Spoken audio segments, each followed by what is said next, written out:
Good afternoon, everyone. Sorry I couldn't be there. I'm downstate. My wife's having surgery on Wednesday. And I would just share when there are health issues, friends and family, it really drives home the importance of the work we do here at Oriana. But I wanted to share the big picture stuff. And if you'll bear with us, we'll see how well we can make this work. So we should be looking at a slide, the big picture. We'll advance one and we'll talk about the numbers. Oriana finished last year about $16.4 million in sales. Not bad. 6% growth, which is not as robust as the last few years, but still pretty good. It wasn't a target, but we kept our expenses in line. So at the end of the year, Oriana's net profit was about 5%. Which is commendable. And what we say is when Oriana does well, we can do more good stuff. So we'll go on to the next slide to give you yet another graphic. This graph shows our growth since 2005, where we were just a little over, somewhere around $5 million in sales in 2005. And you can see the growth all the way up to almost 16.5 million by 2015. So 10 years, amazing growth. We'll go to the next slide. How are we doing so far this year? This slide's great. Lori Korb is the cashier in the old store on Randolph. And then one of our stalwart members, Warren, is to her left. And Warren's 94 now, and still hits the co-op a couple times a week, if not more. I do think Warren might still have that coat, glasses, and cap. But if you see Warren, make sure you say hi. And the next slide is just the lovely graphs that I love to show because it shows the picture of Oriana's January was down, but last year was Member Appreciation Month. And we made up for it plus some in February. February was up 14%. And so that puts us at about a 5% above last year for the year. And that's because of everybody in this room. And sincerely, you're recognized and thank you. So the next slide, Soulless Zombies are coming. That's a competition. And competition's here. We already have everybody from Target and Myers, the big box stores, even our conventional grocer friends that we've kind of had a symbiotic relationship over the years. They're getting into naturals and organics.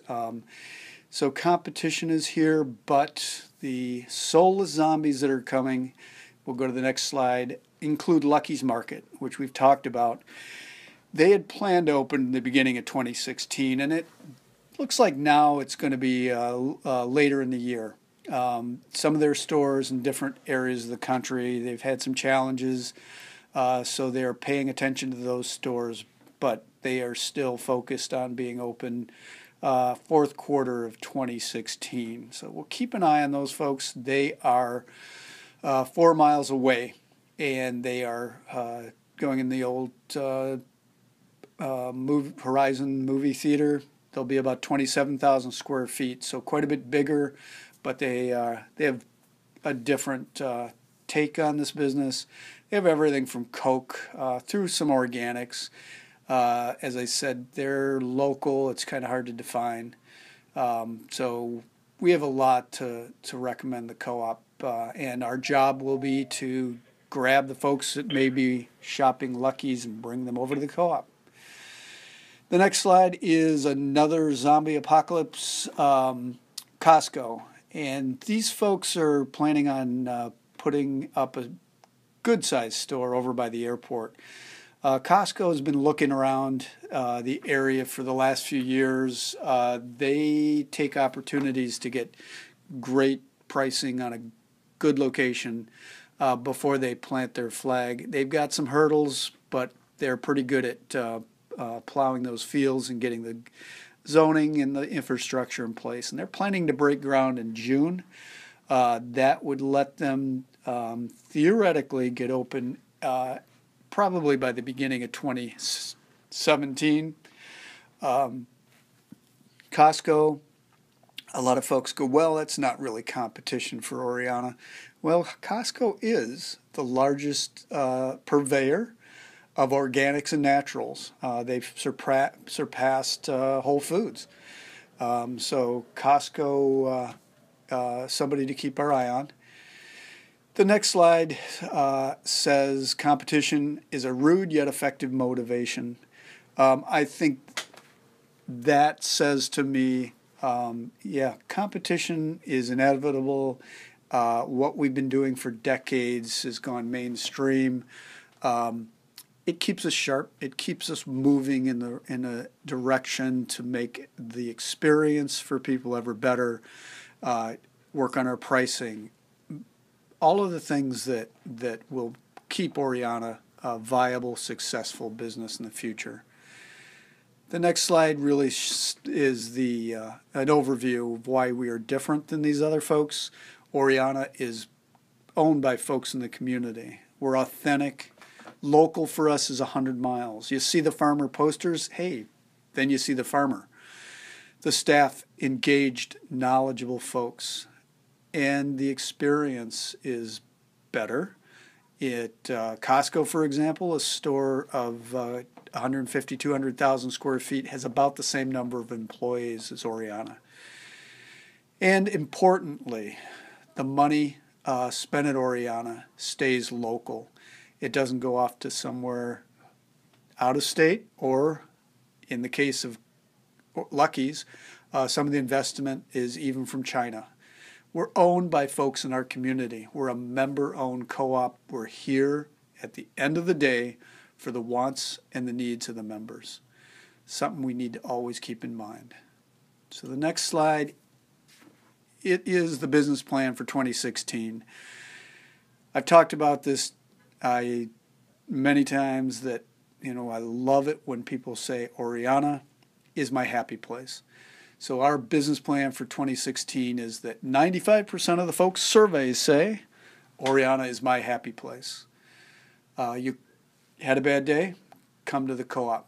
You'll leave with a smile on your face after seeing your friends, being part of the community, talking with engaged, knowledgeable staff, and being able to buy good, high-quality, fairly priced food. So Oriana, the happy place.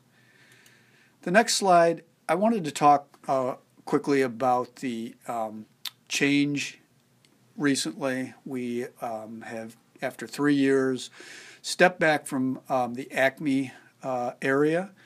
We were very close to finalizing the lease on a location, but doing our due diligence, it was too much risk. The costs were too high. The investment was too much of Oriana's cash, and we actually had, partly because of all the competition, had to reduce our revenue. It's not the right time for a deployment to Acme. Acme will remain on the radar. So what does that mean? We got a lot of support from members, the board certainly, business community. Most everybody was positive and understood the reasons and appreciate the fact that Oriana is a good steward of the members' resources. But the next slide, Oriana Imagine 2022 is still our vision. So the new store in Acme was going to be our template. We were going to then, in the next year or two, bring a lot of those things over to the 10th Street store. We're just going to flip that model. So we're going to be paying attention to the 10th Street store. That means we're refreshing our brand. That is a review of colors and the way we tell our story. We're looking at the store layout. So there may be some layout changes. The store decor, that visual implementation. We're going to remain fun, funky, and a little sophisticated as we look at this stuff. What does that look like? Certainly we'll be paying attention to the front end, new lanes, Customer service desk is probably going to get moved to a better location, likely against one of the walls so they're not surrounded. And lastly, and this is kind of the three-pronged approach, we will be making repairs and improvements to the infrastructure of the store, especially those things that make a difference to our carbon footprint. That's energy and efficiency improvements. Don't be surprised if we're talking solar panels on the roof or on the property. Exciting stuff. This is our focus for the next year, is making the 10th Street, our home, ever better. And to give you a teaser, we'll look at the next slide, which says teaser. The old Oriana location where Babe Red is, and one of the original locations, the bottom picture is an old garage where Oriana was allowed to keep the 55-pound bags of beans and rice. The next slide is this location here at 10th Street, just after Oriana took over and was starting to move stuff in to make it our new home. Get ready, drum roll please. Next slide is actually just me playing around. This is the Merck in Lawrence, Kansas.